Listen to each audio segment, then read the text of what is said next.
I want to know how long this box is. And I don't want a loose, really want to know how long it is. I don't want somebody to come up and tell me, well, it's pretty short, really. It's pretty small. And I don't want an ant to walk up to it and go, wow, that's huge. It's giant. Uh, these kind of subjective observations where we're using words to describe a quantity. Well, they're not quantities, a word to describe an observation.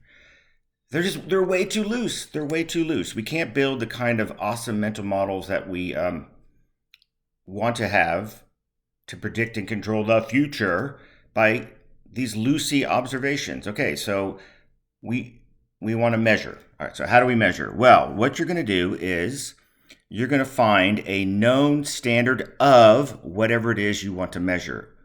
In this case, it's length. So it's going to seem a little weird, but I'm in control of the video here. So I'm going to say that in this house, wait, no, you don't look at that. Our known standard of length is a AA battery, not including the tip. That gets too complicated. So how do I use this known standard of length to measure the length of this box?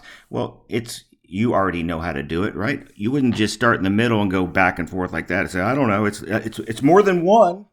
It's more than one battery. Yes, that's obvious. That doesn't tell me much. All right, so what you can do is you're going to start on one end.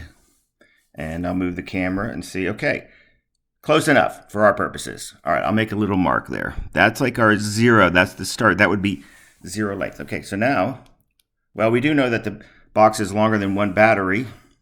So what do I do? Well, since I only have one battery, I'm going to make a little mark. And then I'm just going to keep adding my battery length end to end until I get to the other end. And it's 3.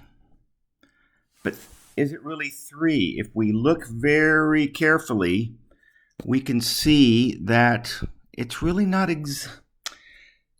but that's the topic for a whole nother video, is what do we do when our object doesn't neatly fit in exactly to our standard unit, in this case length. Okay, but right now for this video we'll say, well, it's 3-ish batteries long.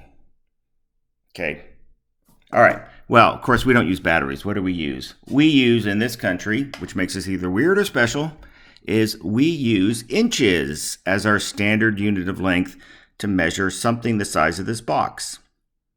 If it was a really big box, we might measure it in miles, but this is kind of a normal box. And so you do exactly the same thing. But now, because we want to make things convenient, somebody has put a bunch of inch lengths end to end, and in fact, they've already even numbered them, so we don't even have to count them. We just have to look, and we can see that the box is about 6 inches long. And again, topic of a whole nother video is... Actually, it is pretty darn close, but so, well, what do you write down? Okay, that's a whole other video, but this is how you measure. This is how all things are measured.